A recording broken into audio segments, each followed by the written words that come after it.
What I think would be something that some red states could propose is, well, okay, if Democrat voters choose to flee these blue states where they cannot tolerate the living conditions, they don't want their children taught these horrible things, and they really change their mind on the types of policies that they support, well, once they move to a red state, guess what? Maybe you don't get to vote for 5 years. You can live there, you can work there, but you don't get to bring your values. Oh, nothing, just the biggest idiot in Congress deciding that Democrats who move into red states shouldn't have the right to vote because someone gave this woman a megaphone and now we all have to be subjected to the constant stream of stupid that flows out of her face. And look, right off the bat, I know what a lot of you are thinking.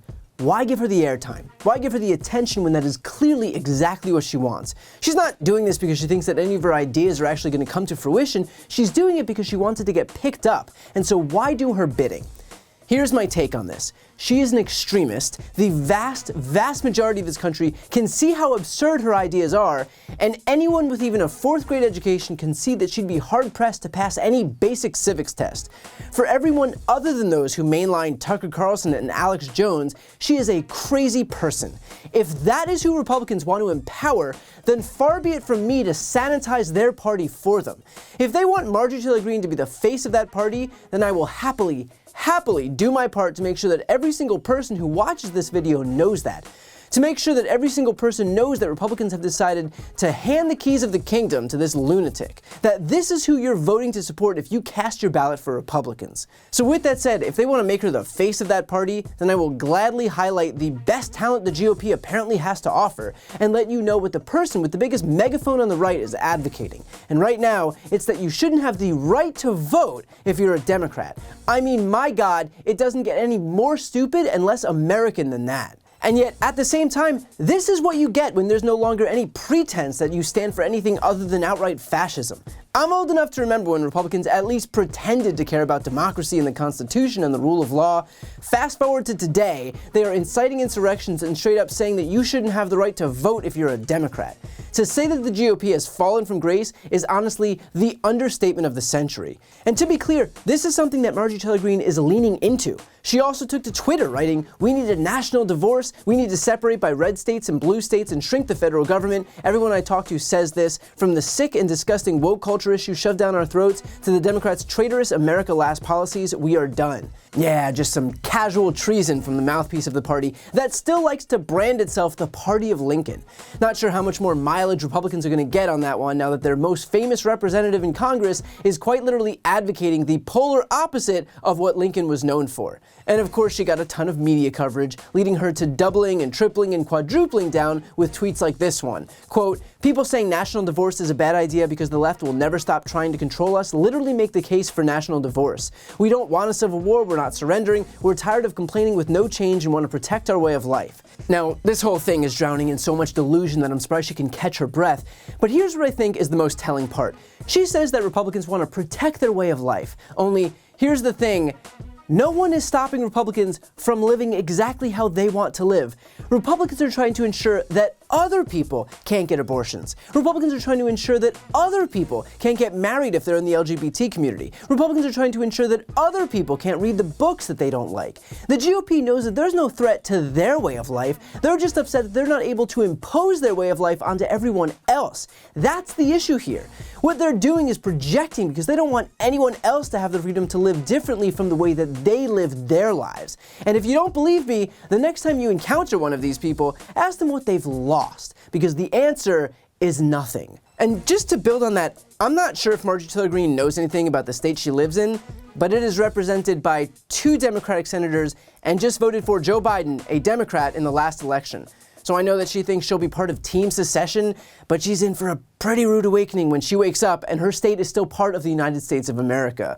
And one last thing on the whole national divorce idea, and that is that while Republicans love to pretend that their way of life is being hurt by blue states and Democrats, in reality, conservatives' way of life is actually being funded by blue states and Democrats. Of the 15 most federally dependent states, 12 of them voted for Donald Trump in the last election, and the top 5 are all Republican. Of the 15 least federally dependent states, 10 of them voted for Joe Biden in the last election. So if Marjorie Taylor Greene actually got this national divorce that she's seeking, something tells me that her party would come around pretty fast looking for alimony. In a way, this whole thing is a pretty accurate microcosm for the right. They whine about being held back by the left, even though the left is quite literally funding those states in their way of life. It's the exact same performative victimhood when in fact, they're the ones abusing the system that they benefit from. They're the ones taking out more than they're putting in. And then they have the audacity to turn around and criticize that same system that they're exploiting. Just like how they're constantly claiming that white men are the most discriminated against people in America. Coming from a white man who has never entered a traffic stop unsure as to whether I'd come out alive, coming from a white man who's never gotten secondary searched at an airport, coming from a white man who never had to worry about walking home alone at night, I can absolutely assure you, white men are not the most discriminated people in America. And anyone who tries to convince you otherwise is either frighteningly stupid or thinks that you are. And look, I know it's easy to make fun of Marjorie Taylor Greene and pretend that this is just nonsense, but she is too influential in that party to pretend that her words don't matter. We can't pretend that one of Kevin McCarthy's biggest allies, that one of the biggest fundraisers in the Republican Party, and probably a vice presidential contender for Donald Trump, is just some fringe member of the party. At this point, the fringe member of the GOP is Mitt Romney. Marjorie Taylor Greene is pretty par for the course.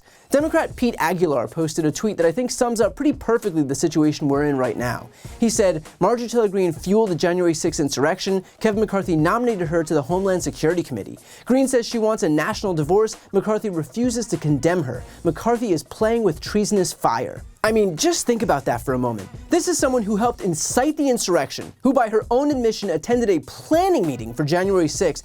That alone should be grounds for not just expulsion from Congress, but an investigation into conspiring against the United States. Instead, the Republican speaker put her in charge of our national homeland security, and now she calls for secession. If Republicans don't see the danger in what they're doing, especially in the aftermath of January 6th, then they are either dangerously obtuse or treasonous themselves. But either way, any party that continues to reward a person like Marjorie Taylor Greene is absolutely at odds with what this country is supposed to represent. So again, I know that you're tired of hearing about Marjorie Taylor Greene. I know that we all kind of get a little bit dumber every time we hear her speak, but that's the point. We didn't make the mistake by elevating Greene, they did. And if that's who they decided to elevate in whatever devil's bargain they struck up, then I am happy to make sure that everyone watching knows who she and her party really are. As the saying goes, Republicans fucked around, now they're finding out.